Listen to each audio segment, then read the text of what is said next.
Hi guys, welcome back to another exciting Let's Talk video. We've got two amazing young gentlemen today with us, and they're here to tell us all about the Call to Impact project.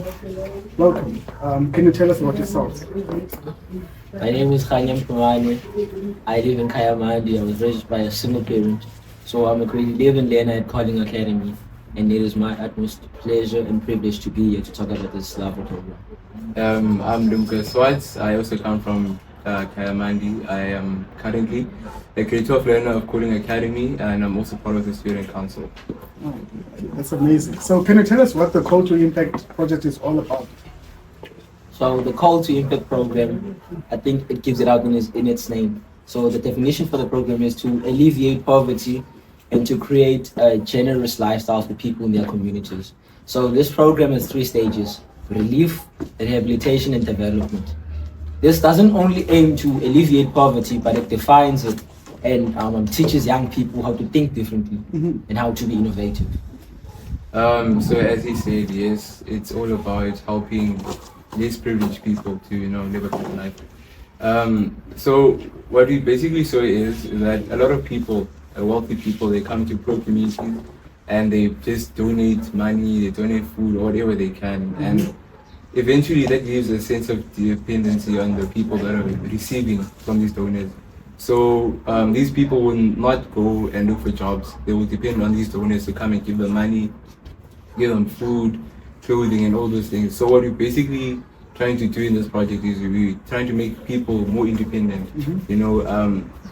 Instead of just giving them money, you give them the essential things that he needs or she needs to start making her own money, and so that they can be more independent. Okay, no, that's amazing. So what are some of the things that you guys have done to help young people to alleviate themselves from poverty and all the other social ills that you've mentioned? So I think with this program, I'll start with myself. It changed the way I think and the way I see myself as an individual. So this doesn't only, as I specified, doesn't only aim to alleviate poverty, but it aims to change how people think. So what we are trying to do with the youth is to say, okay, you are based in Kayamandi, which is not a privileged neighborhood or community. How are you gonna identify a problem and find a solution for it? Because most people try to wait for big donors, as Lumka specified. Let's say there's a broken tap, let's say where I live or something. So if I wait for a big donor to come and fix the tap, it's gonna take time. That's what people do. That's what people have been waiting for government. So what we are trying to do with this program is to tell young people that, okay, you have it in you to be that person who goes to the other community members and be like, this is the problem for all of us. We are the ones using this tap, so let's try to find ways to solve the solution. So I think that's the main thing for the program. And it's not only about alleviating poverty, but it is what God wanted for his people. So that's the backbone of this program, to keep on helping people around the world. So we are inspired by people like Mother Teresa, those innovators and people who put change in the community. So as Kanye said, there's also a spiritual side into what you're doing. And there's also, in Christianity, we also say charity begins at home. So what we did is that we said people should start in their own communities, because if we live in a certain place, all the problems that place is currently facing. So what I did is I saw that the teenagers around Kayamandi, they're not so open-minded. They just focus on one small thing. They don't dream big. And I have a group of friends that have a podcast. It's called Let's Talk. So what they're doing is it's very intelligent, and it's also very kind of them, because what they're doing is actually, it's amazing. Yeah. So in their podcast, they basically educate the youth on everything that's going around them economically, finances, business-wise, and everything. Basically, they bring people into the podcast to encourage the youth. They call in, people who've made it in life, in a way, to come and encourage others. Tell them that they can actually make it, and they're not doing this to gain, money, profits. It's not, it's not self-absorbed. It's just to help the community, because they also saw that, the community is struggling. Most people end up doing drugs. Some drop out of school. Some face a lot of problems at home and they just end up giving up, you know. And the podcast that they are working on is very brilliant, and I felt like, you know, I should add on to what they're doing. And now I'm actually part of the podcast, so that means that I can work harder on it. So that was my project. I think I need to mention my project too. Yeah. So my project, as a person, I'm very business orientated. At school, I have a business. I sell chips and all. So there's this lady who lives next to my house. Actually, her business is there. So she's had her fat cook business. I think everyone knows I'm a queen. She's had it for the longest of times. Yeah, she's had it for the longest of times. So we all know with the problem of load shedding. So it has been an obstacle for her to be able to produce a fat cook like very effectively. So when one of our teachers was briefing us about this program, I thought to myself, okay, how can I associate my program with these 3 stages, which is relief, rehabilitation, and development? Because what most people focus on is the relief part. That's what the government is doing to people for the grant. But in the short run, they think, okay, they're helping the people. But they don't know that, okay, by giving them that, you're making them dependent at 350. So what I tried to do was, okay, there's this money we're getting, sponsorship. So how am I gonna get this money and move from relief, rehabilitation, and development? So I thought to myself, okay, by me giving her the money, I'm relieving her. So this rehabilitates the business so that load shedding doesn't affect the business anymore. So it makes it better. And then from rehabilitation, it moves to development because it's producing much better and much more efficient than it was before. So that's how I tried to touch on those 3 stages. So that's what my project was. And just to quickly add on, you know, it's not only about helping one individual, right? What Kganya is doing is, when she helped that woman might end up opening up a big business. Business makes Facebook. She ends up hiring more people in the community that did not have a job before. Now they have a source of income, and it keeps them growing on and on. Same with this podcast, you know, we're not actually, it's not business-wise, we're not going to gain anything now, but in the long run, we're going to see more of the youth actually, you know, thinking big, doing something wonderful for the community, and that's going to help to alleviate poverty in this community that we live in. Okay, now that is really amazing. It is really amazing. So, what is the end goal that you hope to see for the projects you have sponsored? What do you hope to see in the long run? Maybe in 5 years' time, 10 years' time. So I think for me, what I hope to see is the project growing as a whole. So as Lumka mentioned, what we are trying to do, it has different effects. It's a ripple effect for everyone in the community. So I want to empower the community I'm from. So that's my main goal for this project, to see the lady grow in her business and to see other people think differently. Because before I applied for this, I thought to myself, I'm just someone who's living in Kganya, so I won't make such a difference. But Mr. Maria, spoke me to it. So that's what we are trying to do for young people, to make them understand that doesn't matter where you are from, doesn't matter where you are, you can make a difference now in the community. Because most people think, okay, poverty, they see it as a lacking wealth resources. So with this project, it's not only for people in the poor communities to try to change how they think, but it's to tell them that there is that one person who's wealthy but is still experiencing poverty too. Because let's say they're lacking family love or something. Social skills. Yeah, social skills. So that can be seen as poverty too. So you're trying to educate people and touching on these different stages, and for them to believe that, okay, they can make the difference. And as Lumka helped the Let's Talk podcast, I think what the guys are doing is very motivational, because the best thing you can feed your brain is education. Yeah. So what Absolutely. So what the podcast is doing is educating young people. So that can be seen as making people more mature and just growing and just nature.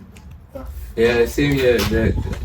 I also want to see the youth actually be more active. You know, a lot of people look down on the youth, but if you think about it, the youth is the next generation, right?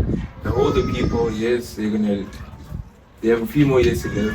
You know, not to be harsh or anything, but they're gonna pass on very soon. But you know, the youth is the next generation, and if we equip them with the necessary, you know, education that they need in order to make, you know, the next generation better, you know, we need to feed them education as well. So yeah, I want to see the youth be more active in the community, doing something, even though they're not going to gain anything, because not everything is about money. You know, if you just help people, you also gain happiness. You might see yourself successful in the next few years. So yeah, that's my main goal. As we are wrapping up, you guys spoke a lot about youth empowerment, youth education, youth activism. We are facing an election season, and it's soon going to be the elections. Through the stats which have been released, it has been seen that the youth participation has declined over the years. Yeah. So what motivation do you have for the youth to go out and vote for the upcoming elections?